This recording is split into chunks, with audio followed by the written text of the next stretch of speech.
welcome. Great to be here. Thanks for tuning in. Thanks for being here today. Wonderful continuation series that we're doing here live, the CMV Public Health and Policy Conference, virtual edition, the CMV Live. I'm Rob Tatro, President and Founder, CMV Canada and the Canadian CMV Foundation. Today, it's with great joy that I get to introduce our two guest speakers today. We're going to be taking a slightly different approach than what we've done in the past. It's a much different angle, but I think it's very, very important. I'm extremely excited to bring him in.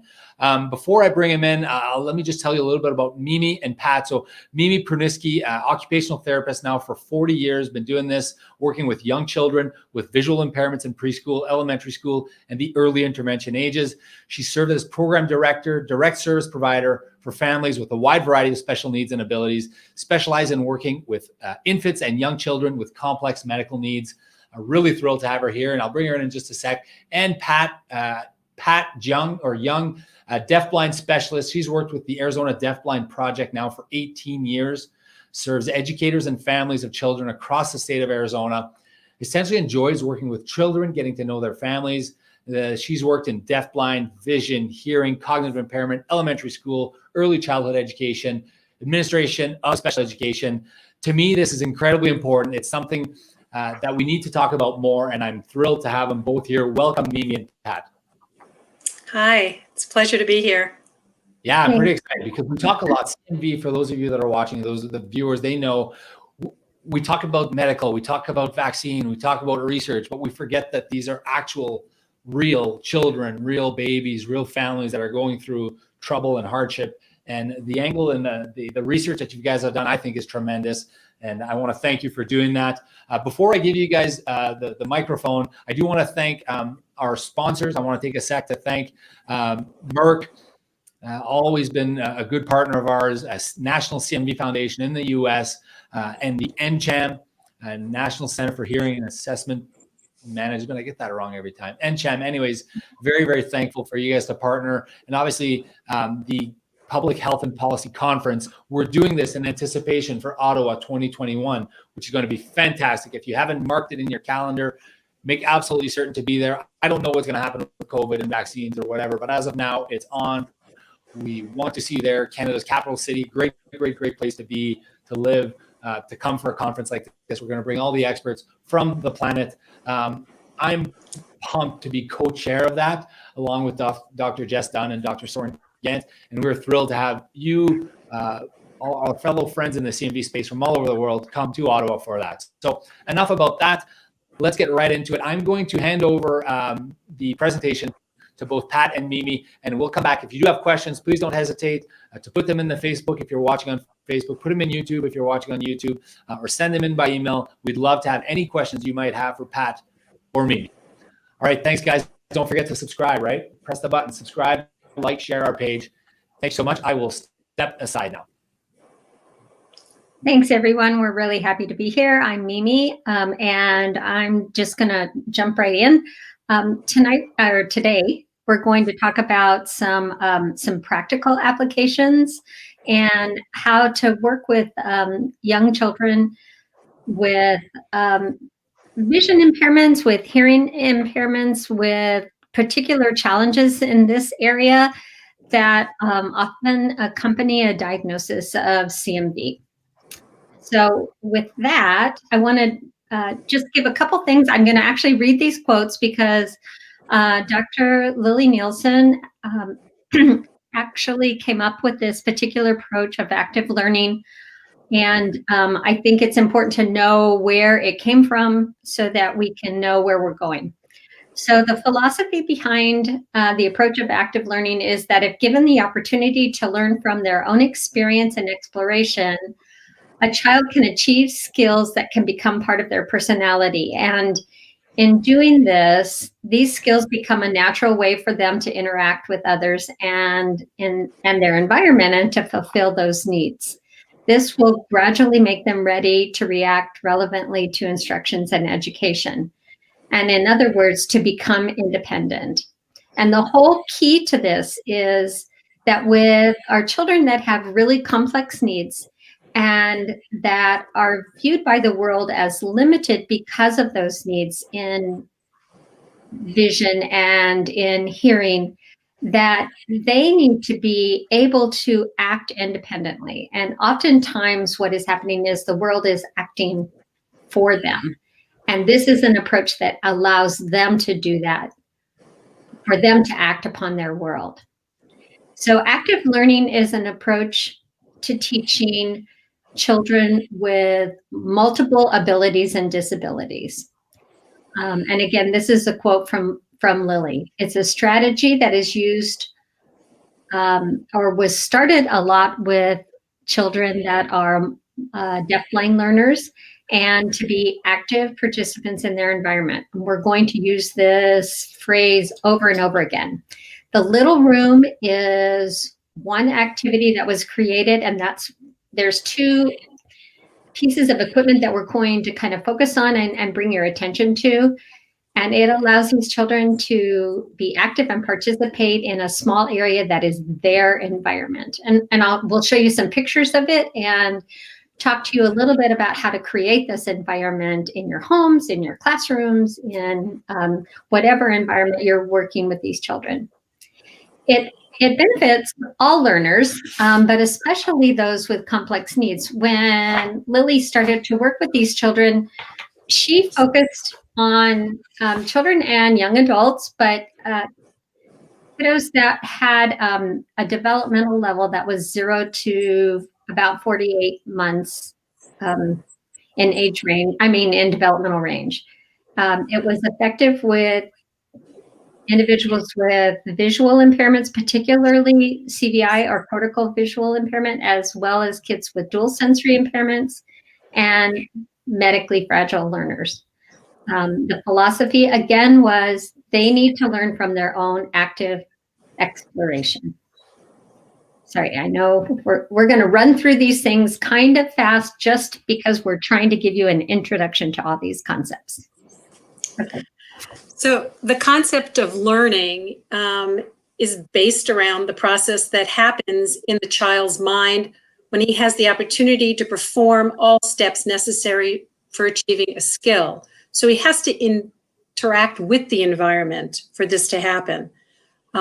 So what does the child need first? Well, he needs to be able to move. Even though the child may not have advanced motor skills or be able to move his body a lot, even the slightest motion is important. And setting up an environment to make that possible is so important. We want to set up the environment where he or she has the ability to reach the objects, even if it's just right by the cheek or right by his finger or right by a toe. It's important to share experiences and be able to imitate others and interact with others. So it doesn't have to be in one small little area, but just, being able to bang instruments or interact with somebody else is so important. That's how a child learns a skill, from watching others or feeling others or just imitating, just being able to do one thing to the next, clapping hands together or banging on a wall together. Next, Mimi, please. We want to set up an environment that is conducive for learning. So we want to know what they like and what they dislike. And oftentimes we think, oh, he doesn't like loud noises or he does like loud noises, and that might be it. But there's actually a wonderful chart that Washington State has put up. It's a likes and dislikes chart. This is just the likes page, but there's also a dislikes page, and you can go on their website to find that out and actually go through all these items and see what the child does like and what they don't like. And you don't want to put, obviously, the dislikes right in his immediate environment when you're wanting to teach and have a positive result. So if we can just go back for a second, thank you. We want to promote gross and fine motor skills, visual perception, auditory information, touch, smell. We want to put things in the environment so that the child wants to participate. They're interested in learning. Do they like to put things in their mouth? What kind of things do they like to put in their mouth? Is it soft? Is it hard? Are they able to tell you what they like? Do they, make a face or an eye gaze that tells you what they do like? And what kinds of things do they like to look at? Do they like a pattern type of thing? Does it have to be solid? Does it have to be red, yellow, shiny? All those kinds of things we want to find out about so that we put them in his immediate environment so that he can interact. Next, please. Next, thank you. So conditions for learning. We want to make sure that the child is in the right state. So biobehavioral states mean that the child is ready for learning. Obviously, this cute little baby is not ready for learning. So if the child is sleepy or not feeling well or very agitated, those are not the times to insist or try and put the child in an activity. We want to create a happy, comfortable environment that is conducive. We want to make sure that either the teacher or the caregiver or adults are participating and are being active in this learning environment, not just stand by. Next. And then, go ahead. Oh, so these are some examples. And as we start to talk more about the environment itself, we wanted to give you something to sort of reference. So there's a couple things that I want to point out when we're talking about the little room. Now, this is a term that Lily sort of adopted, and you will, in the literature and when seeing this in classroom, you may also hear it referred to as active learning environments. And so those terms are a little bit interchangeable, but there's a couple things that I just want to point out. You can get them commercially. They're quite expensive, but we've gotten very creative, those of us that are in the direct service field, and sort of created our own version of these. The couple things that I do want to point out is that a lot of times it's really beneficial to have some kind of top surface that is clear. This one is plexiglass.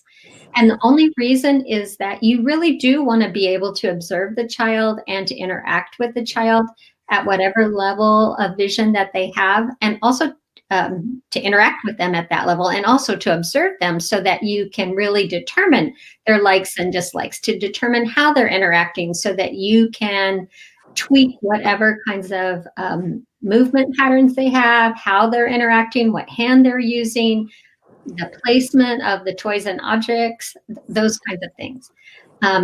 This is sort of a standard size. You can place the child in that the environment in adaptive seated position, and you can put a beanbag chair in there. We're going to show you a resonance board in a little bit, which is another part of this, that especially with children that have involvement with hearing or have something that would also be conducive to feeling vibration. Pat can talk to you a little bit more about, and they will lay on that surface and you can bring the objects closer to them. We also, you see that there's objects that are hanging down and that are all around the sites. So those are things that I just want you to kind of keep in mind as we're talking a little bit more about building the environment. So as Pat said, the first thing you would do, because you want this individualized to the child. Now, there are certainly little rooms that are used in a classroom that multiple children use, but you might adjust how the children are put in the little room, or you might change out the toys or objects that you're using in the little room for individual children. But the first thing that you want to do is you want to do it based on the likes and dislikes chart that you're doing. Then you want to set that up so it's placed within the child's reach. And we've had kids that access it with their mouth, that is how they explore their environment. And especially kids that have really limited vision and or hearing. And that's how they explore. So you want things that are very close to their face. And so how you orient objects and how you place the child in that little room is going to make a big difference. Some of them, it's their hands. Some of them, it's their feet. So that's all going to make a big difference. Children, I mean, you want the things in the space to create movement, even if there's very little movement with the child. And that movement can be created by the object itself moving, such as something that twirls when a little bit of wind hits it. It can be because of the light quality of the object. So things like mylar paper or, those balloons that have that foil quality to it. So if there's just a tiny bit of movement, then the light reflects off of it and it looks like it has a movement quality to it. Those kinds of things look like they have movement, even if they don't, or things that are very, very lightweight. We are famous for using things like the dollar store or things like that to get objects. The objects that we use in the little room or these active learning environments are not expensive. You don't have to go to a fancy toy store to get them, or you're not looking, not that there's anything wrong with electronic toys, but I'm just saying this is not the time to be looking at those kinds of things. One of my kiddos' favorite toys in the learning environment is a metal pie tin that has, and it was actually hard to find, some metal measuring spoons that are attached. So every time he actually moves his leg, he kicks the pie tin jingles the metal measuring spoons, and it has some red paper attached to it, some red mylar attached to it. It jingles, the movement, it attracts this little guy has CBI, it attracts his attention visually, he has a cochlear implant, it attracts his attention from an auditory perspective. It cost the family, $2. It was very inexpensive, and it's his favorite part of that play space. So keep in mind those kinds of things. So it needs to be visually and auditory and have movement qualities to it. Pat, if you want to jump in at any point, please feel free. Less is more. Sometimes we start what you saw in the little room that we had examples of a lot of things hanging down. But when I'm first introducing the concept to children, a lot of times I'll just put things in 2 or 3 areas that I know that they'll have immediate access to with whatever movement they happen to have, and let them get to learn that first. And then we'll add more. So it's not always that we want to overwhelm the children with lots of different things that they can interact with. Give the kiddos lots of time to interact and explore the environment. We want them to have opportunities to learn what's there and to learn the consistency of it. Lily talks a lot about object permanence and knowing where something is and having that consistency in their environment. We're constantly moving our children around, and if you move them on the floor from one position to another position, their whole world changes when they are hearing things coming from a different direction, but they don't have good localization, or they're seeing things differently because of their CVI. And so this way, if you're placing them in a seated or laying down position in the little room the same way all the time, they're having that consistency about learning their environment, and then they're more willing to explore on their own. So, and then the last thing is give them lots and lots and lots and lots of time to process. We always talk about wait time with our families. And what seems, when you say to wait for 60 seconds and watch them respond, it seems like that's 10 minutes for those of us that are watching. It always seems way longer than we are anticipating when we're trying to work with our little ones.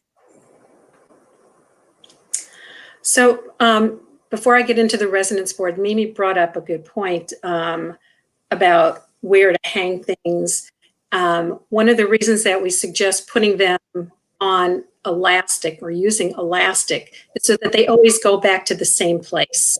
So if the child pulls a toy, some of our kids like to throw things or things roll away, it always goes back to the same place when it's hanging there. So the children develop good mapping skills, and they understand their body in space and where their toy is. So it's positive reinforcement that they can go and find what it is they want. It doesn't just roll away or disappear.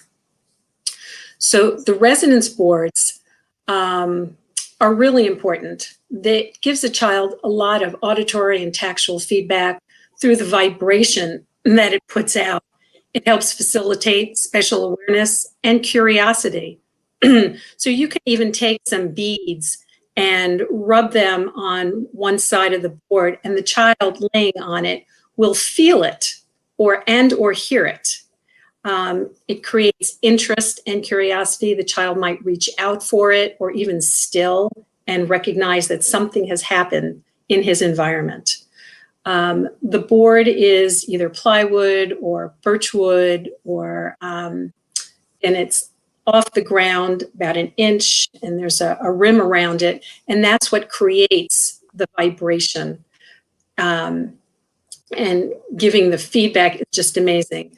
You can put your ear to it and hear sound through it, just even scratching your nails on it, and that usually sits underneath the little room itself, so that the child is getting a full body of information, visually, auditorily, tactually. It's just really quite an experience. And for many of our kids that can't move their body through space, this kind of inputs it into their body. So they get that feeling that something is happening in their world with minimal movement or minimal action. Next, thank you. So we obviously want the children to not always be in a laying down situation. Many of our kids do not have natural movement and don't get upright very often. And when they are upright, they're just in their chair. So this is called a hapsa dress. It gives the child the ability to be upright and still interact with things on the wall or with their feet. And the child doesn't have to do a whole lot because he's being supported with this kind of vest situation. But there, you can change what's on the wall. You can change what the child has under his feet. It could be beans, it could be rice, pasta, whatever, water, bubble bath, that kind of thing. So let's see, what do we have? What's next? And then, as we told you, it's you can purchase a lot of these things, but it's kind of expensive. And so we have gone to making a lot of equipment. And as you see, like the active learning space or the little room, you need plexiglass or pegboard, some PVC pipe. You can make a metal frame if you're skilled and have the equipment. We have resorted a lot to using PVC pipe because I can cut it with a pipe cutter and a little glue and put it together. So you use 1/4-inch elastic, and with a drill, you drill holes and put the 1/4-inch elastic in it. Sometimes you use Velcro on the sides to attach things, and then you use a variety of toys that are colorful, sound making, and then individualized to the child. And that's the most important part, is that you want to make this individualized to the child. On the side, you can see the picture of the resonance board, and you can see that there's a lip that's about, it's anywhere from 1/2 inch to 1 inch high. and then the plywood is on top. So the plywood and again, Lily recommends birch, but we've used others, and you just want it sanded to a very fine finish so that the child is really comfortable and it's very smooth. Some families have put a varnish on top of it, but it's also been left unfinished. So any of those would be a possibility. And then we've just included some resources, the Washington likes and dislikes chart, and several of these books are Lily Nielsen's books. And then Pat, did you want to talk about in the US? I don't know if there's something similar to this in Canada, but in the United States, Pat, you want to talk about the Deafblind Project? Sure. In every state in the US, there's a Deafblind Project, and all the services are free of charge. You can, wherever you live in the US, you can just go to your state Deafblind Project and ask for help. You should be, if your child has the dual sensory loss, you should be on their registry so they can offer their services. And they are well aware of active learning environments and can help set up one in your home or come to your school and help your school set it up for you. So yeah, that's. And many of the children that we work with that have a diagnosis of CMV have both a hearing and a vision loss. So many of them have qualified for the Deafblind Project in our state. So, okay, we will turn it over to our noble leader. All right, well, that was great. Thank you, guys. Thank you so much. To me, it's wonderful work you're doing, and I'm, I look at this, and I was actually Googling stuff while you guys were presenting. It looks like there's some decent resources online about creating a resonance board, or you can actually, there's some YouTube videos that exist. It looks like they're quite expensive, but it looks like there's, if you're somewhat handy, it looks like there's a couple of resources that you could potentially use online. So I would strongly advise that. Do you guys have you dealt with, and do you guys deal, or have you seen CMV patients? Oh, absolutely. We have quite a few. Yes, we work with. And it's, I would imagine, I don't know, but I imagine when you deal with the parents, it must be uplifting for the parents to see, someone devote so much energy and focus on trying to get their kids to learn and trying to get their kids to improve their abilities, to hear and recognize resonance. I would have never thought of that. So I'm, I imagine it's very rewarding, right? It is a wonderful experience. Yeah, and we have a good network of families that have connected with each other in the state of Arizona and then nationally through the CMV network. But especially in the state of Arizona, both Pat and I work with a wonderful organization, Foundation for Blind Children, here in the state of Arizona, and many of those kids have come through our early intervention program, and those families connect and they coordinate with each other, and they can connect and get ideas, and it's nice because then they have therapists that understand both the diagnosis, the implications, and can help them connect with other families also that are going through some of the same things with regards to trying to get adequate medical professionals and other people that understand, the diagnosis and what's happening, and also the need for advocacy. So, and I just wanted to add something quickly. The child's needs are going to be constantly changing, and their environment is going to be changing, and so the resonance board and the little room type or the active learning environment can change with the age and the needs of the child. And so, and having the active parent group, they can also talk and find out what's working, or, now their child has aged out of preschool and is now in elementary, what's appropriate, or is getting older, what are you doing? So yeah, it's been a wonderful experience. Yeah, we're seeing it here in Canada. Like once the network got started, parents are connecting, parents are then, bouncing ideas back and forth off each other. On that point, we got these really neat masks, CMV Canada masks, which have the mouth opening for individuals that are, either lip reading or hard of hearing or whatever it may be. I've been wearing this every day. I wear it. It's got a nice little CMV Canada logo on it. We are selling these on our website. All proceeds obviously go to charity. So this is a neat idea. If you're out there, you're a parent, go to our website. You can buy these. Also, if you're a parent out there and you want to support, if you're an American parent, by all means, reach out to the the National CMV Foundation in the U.S., Kristen Spytek, and their wonderful team out there. They'd love for you to either support or volunteer or sponsor, whatever you want to do. If you're in Canada, if you're a Canadian, and if you haven't reached out to us yet, please reach out to us. We need to hear from you. We'd love to hear from you. We'd love to hear your story. If you're a parent, if you're a grandma, a grandpa, whatever it may be, we'd love to hear about you, what your story is, and what motivates you to be involved in the CMV community. We've met a whole bunch of parents, but we know there are a lot more out there now. Bill 214 currently in front of the Manitoba legislature, going up for second reading, which is a universal CMV screening bill in my home province right here in Winnipeg, Manitoba, Canada, home of the Winnipeg Jets. They're 2-1, good start to the year, although they've not played well. They're 2-1.